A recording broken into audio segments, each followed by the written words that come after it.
바리새인과 세리의 기도라는 제목으로 하나님 말씀 전하겠습니다. 제가 설교 시간을 통해서도 간혹 말씀을 드리지만 우리 모두는요, 이 세상을 살아가면서 각자의 생각과 시선을 가지고 살아갑니다. 모두 다 같은 생각과 시선을 가질 수는 없을 거예요. 그래서 각자가 가진 생각과 시선이 조금씩 자신의 처지에 맞게 그래서 다르게 표현될 수도 있습니다. 같은 사물을 보고 같은 사건을 보고도 다르게 생각하고 다르게 느낄 수 있다는 것이죠. 인천의 지방 법정에서 일어난 일인데요, 이 한 피고를 8번이나 재판하게 된 이 판사가 있었다고 합니다. 참 묘한 인연이죠.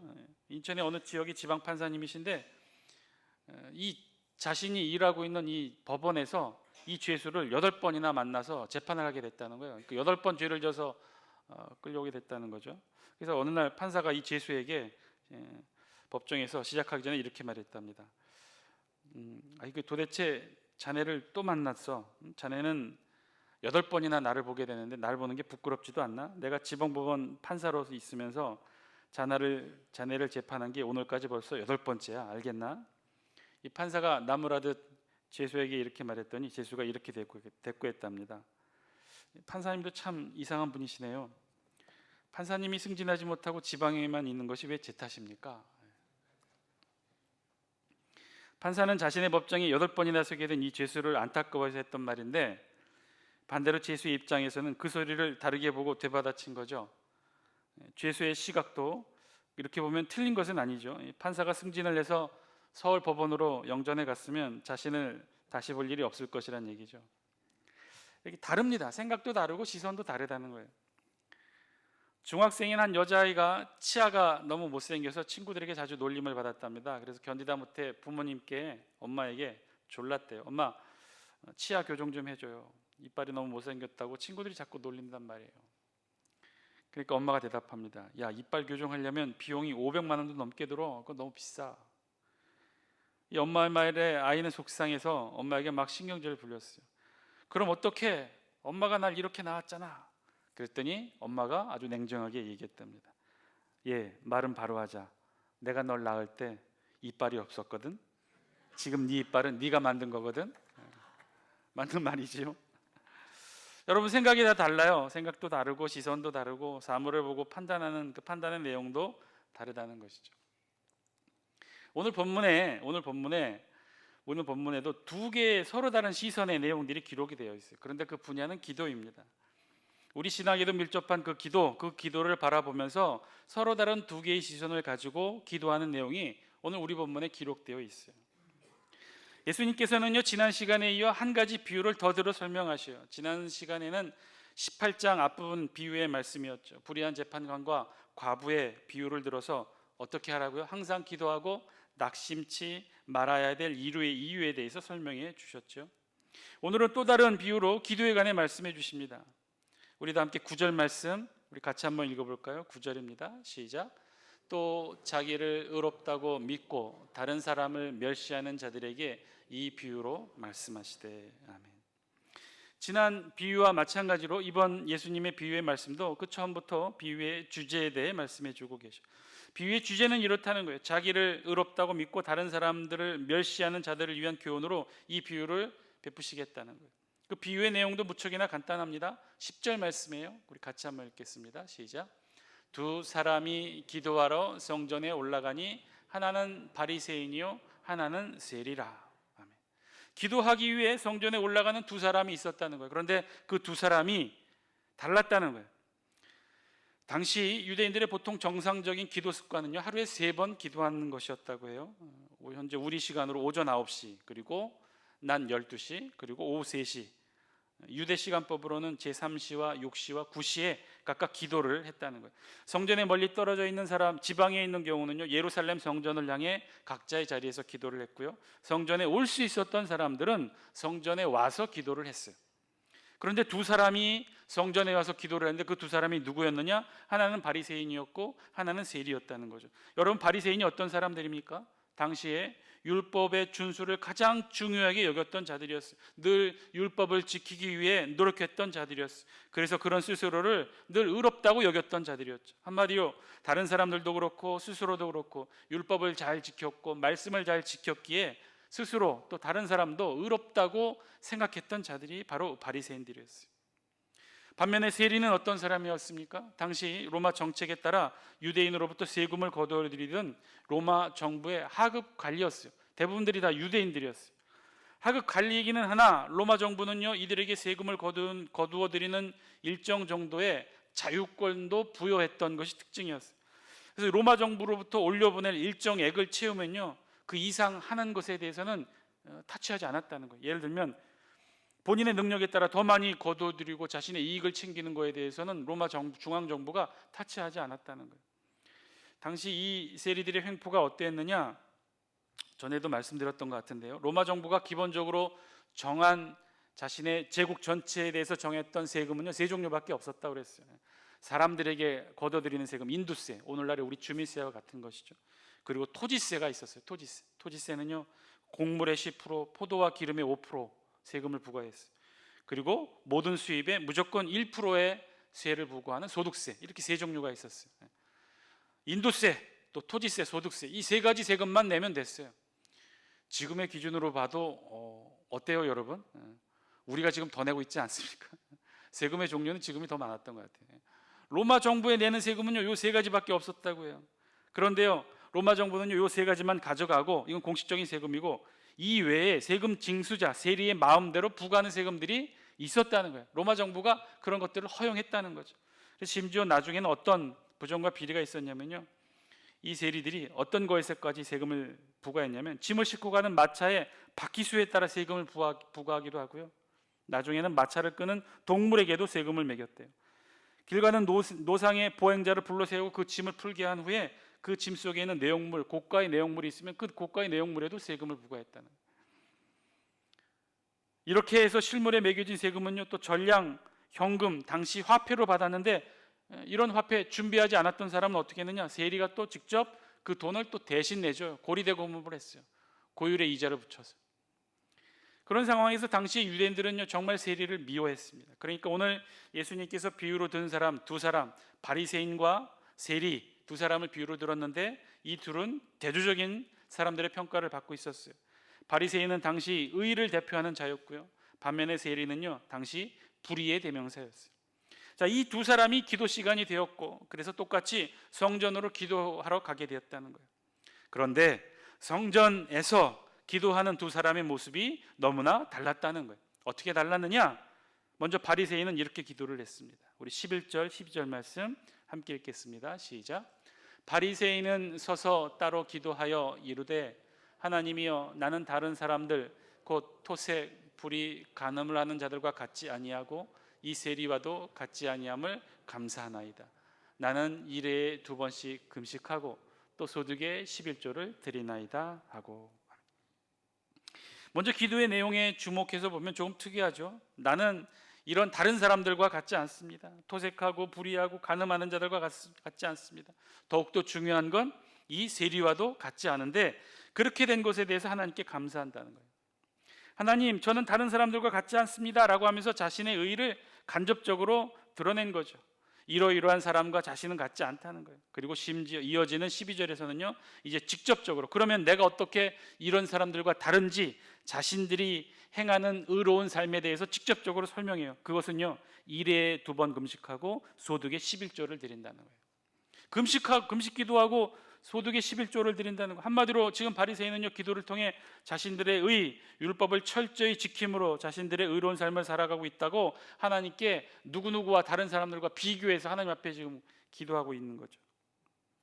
그런데 그 중요한 기준이 뭐냐? 일주일에 2번씩 금식 기도하고 소득의 11조를 드린다는 거예요. 질문이 생깁니다. 지금 바리새인들이 무엇을 기도하고 있는지 알겠습니다. 다른 사람들, 토색하고 불의하고 간음을 행하고, 그리고 결정적으로 자신의 이익을 위해 백성들을 수탈해가는 이런 세리와는 같지 않은 삶을 산다고 바리새인들이 주장하는 것, 그것은 알겠어요. 그런데 그런 자신들의 의로운 삶, 이들과는 다른 삶을 증명하는 것이 지금 뭐예요? 자신들의 의로운 삶을 증명하는 것이 금식기도와 11조라는 거예요. 이것으로 자신들의 의를 증명하고 있다는 거예요. 그런데 돌아보니 조금 부족해 보입니다. 아유, 금식기도 11조? 뭐 우리가 자주는 아니지만 그래도 우리도 금식기도 하고요. 11조 합니다. 우리 교회적으로도요. 우리 사순절 기간 안에, 고난 주간 안에 우리 한 끼 몇 끼씩 또 금식하죠. 그래서 우리도 선을 행하죠. 우리도 하고 있어요. 11조도 하고 때에 따라서는 금식 기도도 합니다. 그런데 이것이 그렇게 누군가와 비교해서 이렇게 바리새인들처럼 자랑하며 하나님 앞에 기도할 만한 그런 요건이 될까? 이들이 이토록 스스로를 의롭다고 여기는 이유가 무엇이었을까? 당시 율법에서, 구약에서는요, 금식을 명하는 규정이 있는데, 그러니까 이 금식은 꼭 지켜야 되는데, 그건 뭐냐면요, 1년에 단 한 번 대속제일, 유대력 7월 10일에 단 한 번 금식을 명하고 있어요. 그런데 지금 바리새인들은 어떻게 한다는 거예요? 무조건 일주일에 2번 금식한다는 거예요. 그런데 그 금식도 아주 유별합니다. 이 금식하는 요일이 중요한데 언제 금식하냐면요, 목요일에 한 번 금식하고 그리고 돌아온 월요일에 한 번 금식해요. 왜 이렇게 금식의 날짜를 정했느냐? 모세가 십계명을 받기 위해 시내산에 올랐는데요, 전해져 내려오는 이 자료 전승에 의하면요, 모세가 목요일에 올랐다가 그리고 월요일에 내려왔다는 거예요. 그래서 이 두 날을 기념하기 위해서 목요일과 월요일에 금식 기도를 한다는 거예요. 그러니까 이 율에도요, 바리새인들이 어떤 마음과 자세로 일주일에 2번씩 금식 기도를 했는지 우리 성경이 알려주는데요, 모세의 심정으로 그렇게 2번씩 금식 기도를 했다는 거예요. 자신들의 율법을 지킴으로 유지하는 의의 모습, 모세의 영적 위치에 있었다라고 스스로 생각했던 거죠. 율법은 1년에 한 번 하도록 규정되어 있지만 자신들은 일주일에 2번, 월요일과 목요일에 금식 기도를 했다는 거예요. 마치 모세처럼 시내산에 올라서 하나님과 직접적으로 대면하여 말씀을 받아 직접 계시를 받는 것처럼 그렇게 금식 기도를 했다고 주장하는 거죠. 그리고 더 중요한 것은요, 자신들이 소득의 11조를 드렸다고 했는데 이것은요, 우리가 아는 그런 11조는 아니에요. 오늘 우리 성경의 말씀의 번역에는 단순히 소득의 11조를 의미하는데 그건 수입의 11조를 의미하는 것 같은데 그것은 아니에요. 원어의 의미는요, 소득의 11조가 아니라 소득을 11조를 드렸다는 거예요. 그러니까 여기서 말하는 소득은요, 우리가 번 수입이 아니라 자신의 전 재산, 내가 가지고 있는 모든 재산의 10분의 1을 떼어드려서 하나님 앞에 11조를 드렸다는 거예요. 당시 모든 유대인들이 기본적으로 지켰던 헌금의 방법은 수입의 11조였어요. 그런데 이 유대인들은, 이 바리새인들은 어떻게 했다는 거예요? 자신의 전 재산의 11조를 드렸다는 거예요. 이 역시 율법이 제시하는 기준에서 보면 크게 능가하는 수준이죠. 단순히 소득의 11조가 아니라 아예 자신이 가지고 있는 재산의 11조를 했다는 거예요. 소득을 11조로 드렸다는 거예요. 그러니까 이렇게 하나님 앞에 기도로 자신들의 의를 자랑했던 거죠. 일에 2번씩 금식하고 또 자신의 소득을 11조로 아예 드린 거예요. 재산의 11조를 다 드리고 수입이 생길 때마다 그 수입을 다 11조로 드렸다는 거예요. 어떻게 보면 대단한 거죠. 이들 바리새인들 하나님 앞에서 이렇게 말할 만도 하겠다는 생각을 이제 할 수 있을 것 같아요. 정말 특심했다, 유별했다, 열심이었죠. 당시 율법의 기준으로 보면 훨씬 더 철저하고 수준 높은 율법을 지켜오며 살아왔던 거예요. 이것이 바리새인의 기도였어요. 반면에 세리는 어떻게 기도했느냐? 13절 말씀이에요. 13절 말씀 함께 읽습니다. 시작. 세리는 멀리 서서 감히 눈을 들어 하늘을 쳐다보지도 못하고 다만 가슴을 치며 이르되 하나님이여 불쌍히 여기소서 나는 죄인이로소이다 하였느니라. 아멘. 세리의 기도의 모습은요, 내용보다는 그 모습을 치중해서 우리 성경을 묘사하고 있어요. 어떻게 했다고 그랬어요? 멀리 서서 감히 눈을 들어 하늘을 쳐다보지도 못하고 가슴을 치면서 기도했다는 거예요. 감히 눈을 들어 하늘을 쳐다보지 못했다. 당시 유대인들이 기도하는 습관은요, 일반적인 모습은 우리처럼 이렇게 앉아서 무릎 꿇고 머리를 숙이고 하는 기도보다는 어떻게 기도하는 게 보편적인 습관이냐면요, 이렇게 서서 기도하는 거예요. 서서 기도할 때 뭐 하기 좋아요? 이렇게 하늘을 올려다보면서 기도하기 좋죠. 자연스럽게 하늘을 올려다보고 손을 들어서 이렇게 기도하는 것이 보편적인 유대인들의 기도 습관이에요. 이건요, 지금도 이들은 이렇게 기도를 해요. 지금 예루살렘에 가보면 성전이 다 무너졌죠. 로마 장군 티투스에 의해서 완전히 다 무너지고 딱 장벽 하나만 남아 있는데 그 장벽 앞에서 유대인들이 많이 기도를 해요. 사진 한 장 보여주시겠어요? 사진 보여주시면 주로 유대인들이 이렇게 기도해요. 비 올 땐 저렇게 우산 쓰고 벽에서. 그리고 벽에 틈마다 보면 다 이렇게 종이들이 꽂혀 있는데 거기 다 기도 제목들 다 꽂아놓은 거예요. 다음 사진 보시죠. 이렇게 서서도 기도하고 또 그 다음 사진도 보여주고 그 다음 사진도 보여주십시오. 이렇게 다 서서 기도해요. 집회가 있고 대규모 행사가 있을 땐 저렇게 다 통곡의 장벽 앞에서 어떻게 기도하냐, 다 이렇게 서서 기도하는 거예요. 서서 기도를 하고 있어요. 예수님 당시에는 그럼 어떻게 했느냐? 지금은 저 통곡의 장벽 앞에서 기도하지만 예수님 당시 헤롯 대성전이 지어져 있을 당시에는요, 사람들이 어떻게 기도했냐? 성전 안에 들어와서 하늘을 우러러 올려다보며 기도를 하는 게 보편적이었어요. 지금 세리는요, 그런데 지금 세리는 어떻게 했느냐? 감히 눈을 들어 하늘을 쳐다보지 못했다는 거예요. 왜 그랬을까? 왜 세리는 하늘을 올려다보지 못했을까? 사실 누구도 세리에게 성전에서 하늘을 우러러보지 못하도록 강요한 사람은 아무도 없었을 거예요. 그런데 왜 세리는 이렇게 기도를 했을까요? 왜 하늘을 올려다보지도 못한 채 이런 모습으로 기도했을까? 부끄럽기 때문에? 자신의 더러움과 죄인된 모습을 스스로 인식하고 있기 때문에? 그럴 수도 있을 거예요. 당시 세리는 유대인들이 가장 큰 죄인들 중에 하나로 여기고 있었으니까 아마도 그 사실을 이 세리 본인도 인식하고 있었겠죠. 기도의 내용도 아마 그런 세리의 마음을 알려주고 있어요. 어떻게 기도했어요? 가슴을 치며 이르되 하나님이여 불쌍히 여기소서 나는 죄인이로소이다. 지금 이 세리는요, 하늘의 하나님을 향해 자신이 죄인임을 고백하고 있어요. 그러니까 감히 하늘을 올려다보지도 못하고 그저 가슴을 치며 이렇게 기도했다는 것인지도 모르겠어요. 그런데요, 중요한 것은요, 사실은요, 그런 이유만은 아니었어요. 세리가 하늘을 올려다보지 못했던 이유, 이것은 달리 표현하면요, 당시 유대인들의 보편적인 기도 자세인데 그런 자세를 취하지 못했던 이유가 있었어요. 그것은요, 앞부분 13절 앞부분에 기록된 말씀인데 세리가 어떻게 기도했다고 그랬어요? 13절 앞부분에 보면 세리는 멀리 서서 기도했다고 그랬어요. 멀리 서서. 우리 성경은요, 세리가 기도하는 모습을 이 공간적인 표현으로 설명하고 있는데 어떻게 표현하냐면 멀리 서서 기도했다는 거예요. 이에 반해 바리새인들은 어떻게 기도했다고 그랬어요? 11절에 보니까 바리새인은 서서 따로 기도하여. 그러니까 이 바리새인은 따로 서서 기도했다고 했고 그에 반해 세리는요, 멀리 서서 기도했다고 그랬어요. 여기서 중요한 사실을 우리에게 알려주고 있는데요, 이 바리새인과 세리가 성전 안에 들어와서 기도하는데 이 둘의 기도하는 장소가 틀렸다는 거예요. 바리새인은 따로 서서 기도했고 이 세리는 멀리 서서 기도했다는 거예요. 다음 사진 보여주실래요? 이 사진은 지금 헤롯 대성전, 예수님 당시에 지어져 있을 헤롯 대성전을 고증을 통해 이렇게 모형화한 거예요. 자세히 보시면 각각의 장소에 대한 지명이 있어요. 성전 밖의 뜰을, 오른쪽 여러분 보시기에 거기를 무슨 뜰이라고 합니까? 이방인의 뜰이라고 해요. 성전 안으로 들어가면 첫 번째 나오는 뜰이 무슨 뜰이에요? 여인들의 뜰이에요. 그리고 이 여인들의 뜰과 성전을 구별하는 이 기둥들이 있는 문을 통과하면 그때부터가 진짜 성전이고 그곳에서 제물을 잡고 번제를 드리고 물두멍에 손을 씻고 그리고 제물을 하나님 앞에 드리고 그 안에 대제사장이 들어갈 수 있게 되었는데 그곳이 바로 성소의 지성소예요. 그 안쪽에 있는 뜰이 제사장의 뜰이에요. 그래서 뜰이 세 종류가 있어요. 이방인의 뜰과 여인들의 뜰과 제사장의 뜰. 이 제사장의 뜰은요, 이 안에는 제사장들만 들어갑니다.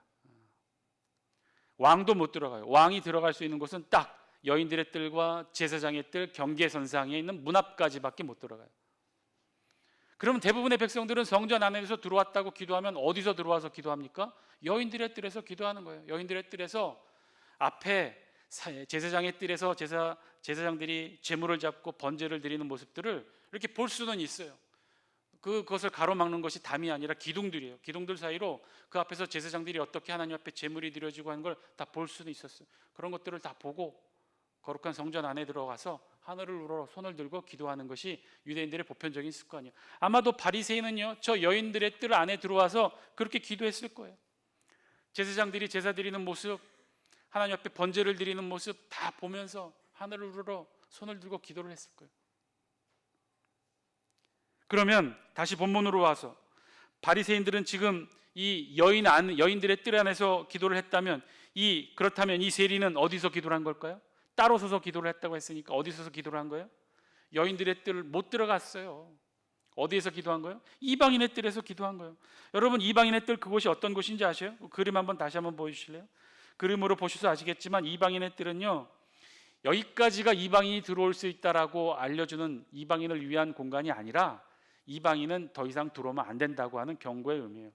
저 이방인의 뜰 안에서 성전으로 들어오는 그 벽면에는 문에 문기가 걸려 있는데 뭐라고 되어 있냐면요, 이방인은 성전 안쪽으로 들어올 수 없다. 들어오는 자는 사형에 처한다.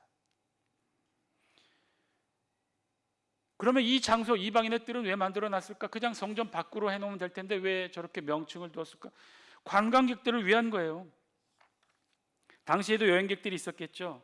헤롯이 대공사를 해서 새로 대성전을 지었다고 사람들이 많이 이곳 보려고 여행객들이 몰려왔어요. 그래서 그것은요, 지금 우리말로 말하면 관광객들을 위한 곳이에요. 성전을 배경으로 셀카를 찍고 기념품을 사고 구경하고, 그러나 이방인은 절대로 들어오면 안 되는 그런 장소, 그런 장소가 바로 성전 앞에 있는 이방인의 뜰이었어요. 여러분, 만약에요, 정말 만약에 예루살렘 성전이 회파되지 않았다면, 우리 예수님께서 십자가의 죽음으로 성전과 지성소의 구분을 의미하는 성전의 휘장을 찢지 않았다면, 그래서 지금까지 예루살렘 성전이 남아있다면 저와 여러분 그 성전 안으로 들어갈 수 있었을까요? 없었을까요? 없었죠. 우리도 아마 성전 밖 이방인의 뜰에서 그냥 셀카나 찍고 말았을 거예요. 본문을 통해 예루살렘 성전의 모습을 통해 다시 한번 예수님의 십자가의 은혜가 어떤 의미인지 다시금 깨닫게 됩니다. 본문의 세리는요, 바로 이곳 이방인의 뜰에서 기도했다는 거예요. 그래서 우리 성경은요, 그런 세리를 보고 멀리 서서 기도를 했다고 했던 거죠. 여러분, 이방인의 뜰, 말이 이방인의 뜰이지 이곳이 이방인을 위한 곳이 아니었어요. 그냥 성전 밖이었어요. 오히려 더 이상 성전에 들어오면 안 되는 가림막의 장소였어요. 세리는 지금 이곳에 있었다는 거예요. 이방인의 뜰, 아니 성전 밖에서 수많은 이방인들이 성전을 바라보며 셀카를 찍고 기념품을 구입하는 바로 이런 성전 밖에서 기도를 했던 거예요. 그러니 정상적인 기도의 자세, 하늘을 우러러 두 손을 들고 기도할 수 없었겠죠.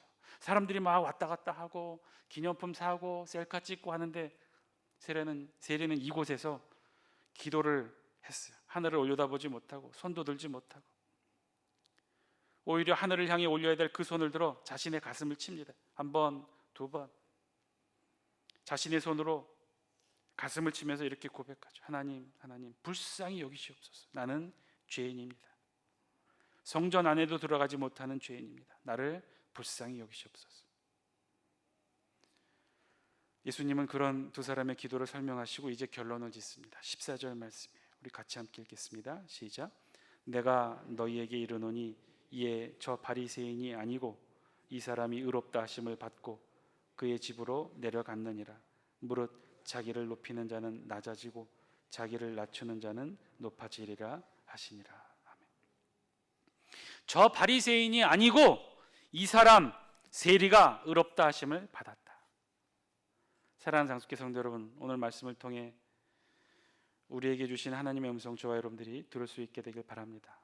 예수님은요, 이 비유의 결론을 통해 바리새인과 세리의 기도 가운데 누구의 기도가 응답받았다고 말씀하시고 있는 거죠? 바리새인이 아니라 세리의 기도가 응답받았다고 우리 예수님이 말씀하셔요. 그러면 왜 바리새인이 아니라 세리의 기도가 응답을 받게 되었을까요? 왜 바리새인의 기도는 응답받지 못했을까요? 사실 오늘 말씀을 통해 보여주시는 주님의 음성에 사실 우리의 관심을 끄는 인물은요, 저와 여러분들에게 관심을 끄는 인물은요, 세리보다는 바리새인이에요. 왜냐? 저와 여러분들이 영적 위치를 따져볼 때 여러분들은 지금 바리새인에 가깝습니까? 세리에 가깝습니까? 여러분들이 영적 위치는 지금 어디에 가깝냐 이 말이에요. 역시 또 대답하기 애매하죠. 바리새인이라 하기도 그렇고 세리라 하기도 그렇고. 그런데 우리 분명한 것은요, 우리 영적 위치는요, 세리는 이미 아니라는 거예요. 세리는 이미 지나왔죠. 우리도 나름대로 하늘의 은혜를 받았고 그 은혜 가운데 말씀을 붙잡고 살지요. 그래서 어떻게 해서든지 우리도 말씀을 지키려고 노력하고 있어요. 어떤 분들은 그런 신앙의 세월이 수십 년에서 평생을 걸쳐 그렇게 살아온 분도 계시잖아요. 우리 누가 뭐래도 우리 영적 위치는 그래서 세리는 아닐 거예요. 오히려 불편한 진실이긴 하나 우리 모두는 영적 위치는 어쩌면 바리새인의 위치에 있는지도 몰라요. 어쨌든 왜 바리새인은 이 기도에 응답받지 못했을까? 이것이 우리의 관심사인데 예수님은요, 그 이유를 오늘 말씀을 통해 알려주고 계셔요. 그것은요, 바로 세리가 받은 기도의 응답에 있어요. 여러분, 바리새인과 세리의 기도의 각각의 내용을 기억하십니까? 바리새인이 지금 무엇을 기도했습니까? 바리새인은요, 자신의 의로운 삶을 하나님 앞에 쭉 펼쳐놓았어요. 자신은 다른 사람들과 같지 않다는 거예요. 이런 사람들과 같지 않다는 거예요. 세리와 같지 않게 자신들의 삶은 의롭게 살았다는 거예요. 그 증거가 무엇이냐? 일에 2번씩 모세처럼 금식 기도하고 자신의 전 재산의 11조를 드렸고 소득을 다 11조로 드렸다는 거예요. 이렇게 11조 생활을 했다는 거예요. 그래서 바리새인은요, 하나님께 무엇을 기도합니까? 자신들의 이런 율법보다 더 철저한 자신들의 이런 삶을 칭찬해 주시고 하나님이 의롭다라고 선언해 달라는 것이 바리새인의 기도의 목적이었어요. 기도의 내용이었어요. 하나님, 나 이렇게 살았습니다. 세리와 같지 않게, 불의한 자와 같지 않게 이렇게 성실하게 진실되게 살았어요. 일주일에 2번 모세처럼 금식 기도하고 전 재산의 11조를 드리며 살아왔습니다. 하나님, 세상에 우리처럼 의롭게 산 사람이 있습니까? 이제 우리를 의롭다라고 선언해 주옵소서. 우리를 의롭다고 인정해 주옵소서. 그거면 됩니다. 하나님 앞에서 우리의 삶이 인정받으면 됩니다. 우리를 의롭다고 인정해 주세요. 이게 바리새인의 기도였는데, 반면에 세리의 기도는 무엇이었어요? 세리의 기도는요, 단 한 가지였어요. 나는 죄인입니다. 그런데 비유의 결론은, 예수님의 결론은 어떻게 되었어요? 저 바리새인이 아니고 이 사람 세리가 의롭다 하심을 받았느니라. 나는, 바리새인은 나는 의인입니다, 의롭다고 인정해 주세요라고 기도했는데, 세리는 나는 죄인입니다, 나를 불쌍히 여기시옵소서 기도했는데, 그런데 하나님의 기도의 응답은 어떻게 되었다고요? 세리가 의롭다함을 선언받았다는 거예요. 사랑하는 장수교 성도 여러분, 하나님 앞에서 의롭다 하심을 얻는 것, 하나님 앞에서 의인된 삶의 지위를 얻을 수 있는 것, 그 방법은요, 다른 데 있지 않다는 거예요. 하나님께 의인됨을 인정받는 길은, 그것은 우리가 의인된 삶을 살아내고 내세우는 것이 아니라는 거예요. 어려운 율법을 지키고 일주일에 2번씩 금식하고 전 재산의 11조를 하는 것이 아니었다는 거예요. 악인들처럼 불의를 행하지 않고 다른 사람들처럼 죄를 짓지 않는 것, 그래서 불의를 행하지 않고 의로운 삶을 살아가는 것, 그런 것이 하나님 앞에서 의인됨을 인정받는 삶이 아니었다는 거예요. 그저 세리의 기도처럼 자신이 죄인됨을 인정하는 것, 그것이 하나님 앞에 의인됨을 허락받는 길이었다는 거예요. 사랑하는 장수교 성도 여러분, 여러분 스스로 의를 이루려고 하지 마세요. 그것은요, 우리의 의일 뿐이에요. 이 세상의 의일 뿐이에요. 내가 주장하는 의, 세상이 인정해주는 의, 법대로 살고 질서를 지키고 죄를 짓지 않는 것, 아니 이것뿐만 아니라 우리로서도 하늘의 은혜를 누리고 말씀을 듣고 말씀대로 살아가려고 노력하는 것, 우리 교회 생활 열심히 하고 교회에서 열심히 봉사하고 직분으로 항존직으로 집사로 권사로 장로로 목사로 최선을 다하고 끝까지 충성하고 우리의 소명과 사명을 다하는 일, 여러분 그것으로 우리의 의를 삼지 말라는 거예요. 그것이 아니라는 거예요. 그것은 어디까지나 우리의 의라는 거예요. 다른 말로 오늘 본문의 표현으로 하면요, 그것이야말로 바리새인의 의일 뿐이에요. 여러분 그것은요, 하늘의 하나님이 베푸시는 의로움이 아니라는 거예요. 예, 잘하셨어요, 수고하셨어요. 그런데요, 그것으로 우리 의를 만들지 말라는 거예요. 내가 옛날에는 뭐 했고, 교회를 위해 어떻게 봉사했고, 어떻게 헌신했고, 내가 얼마나 열심히 기도했는지, 얼마나 많이 헌금했는지, 모세처럼 엘리야처럼 얼마나 많이 울부짖으며 기도했는지, 내가 성경 통독을 몇 번 했는지, 여러분 그거 다 우리의 의예요. 성경의 표현에 의하면 바리새인의 의예요. 하나님은 저와 여러분들에게 그런 의를 선포하기를 원하지 않으셔요. 그건 세상의 의일 뿐이에요. 잘하셨어요. 세상에서 칭찬받으면 돼요. 사람들이 인정해주면 돼요. 그것으로 충분해요. 하늘의 하나님의 의는 그게 아니라는 거예요. 사랑하는 장수교 성도 여러분, 이 세상의 그 어떤 것도 하늘의 하나님이 베푸시는 의를 대신할 수 없어요. 성경 통독 100번 했다고 그 하늘의 의로움을 대신할 수 있을까요? 금식기도 하고 새벽기도 하고 11조 다 했다고 예수 그리스도의 보혈의 의를 대신할 수 있겠습니까? 착각하지 마세요. 교만일 뿐입니다. 하늘의 구원을 내 손으로 내 땀으로 이룰 수 있다고 생각하는 착각이고 어리석은 뿐이에요. 그러면 어떻게 하느냐? 오늘 본문의 바리새인은 그러면 어떻게 해야 응답받을 수 있을까? 본문의 바리새인이 이 세상 가운데서 정말 의로운 삶을 살았고, 그래서 하나님 앞에도 의로움을 인정받는 그 방법은 무엇이었을까? 자신의 의로움을 드러내는 것이 아니라 어떻게 해요? 세리의 기도에 답이 있어요. 세리가 기도했던 거 있잖아요. 하나님이여 불쌍히 여기소서, 나는 죄인이로소이다. 아마도 본문의 바리새인도요, 이렇게 기도했다면 그 기도의 응답을 이루었을 거예요. 바리새인도 나는 죄인입니다. 하나님, 나는 죄인입니다. 내가 아무리 노력했지만, 내가 아무리 말씀대로 살려고 율법을 지키려고 노력했지만 그래도 나는 죄인입니다. 나를 불쌍히 여겨주옵소서. 하늘을 향해 올려진 손을 내려 자신의 가슴을 치면서 나는 죄인입니다. 나를 용서하여 주옵소서 이렇게 기도하는 것, 그것이 우리를 하나님 앞에서 의인되게 하고 하늘의 의로움을 입는 방법인 줄 믿습니다. 그것이 예수 그리스도의 보혈의 은혜가 우리를 통해 흐르게 하는 방법이고요, 그것이 예수 그리스도의 보혈의 은혜, 하늘의 의로움으로, 구원의 의로움으로 이루는 방법이에요. 우리 모두 전도 축제를 준비 중에 있습니다. 앞으로 11월 25일 전도 축제까지 준비하려고 합니다. 2개월간 모든 목회의 주제는요, 그래서 전도에 맞춰져 있어요. 우리의 불신 영혼들, 그동안 그저 아무렇게 스쳐 지나왔던 우리의 이웃들, 이제 그들을 향해 기도하고 전도하고 만나고 고백하고 마음을 전하려고 합니다.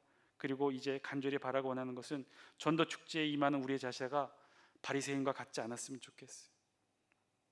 나는 다 했어, 옛날에 다 했어, 내가 얼마나 전도를 했는데 그만큼 했으면 됐어, 또 전도야, 이제는 그만하자, 할 만큼 했어, 이제는 그만해도 돼.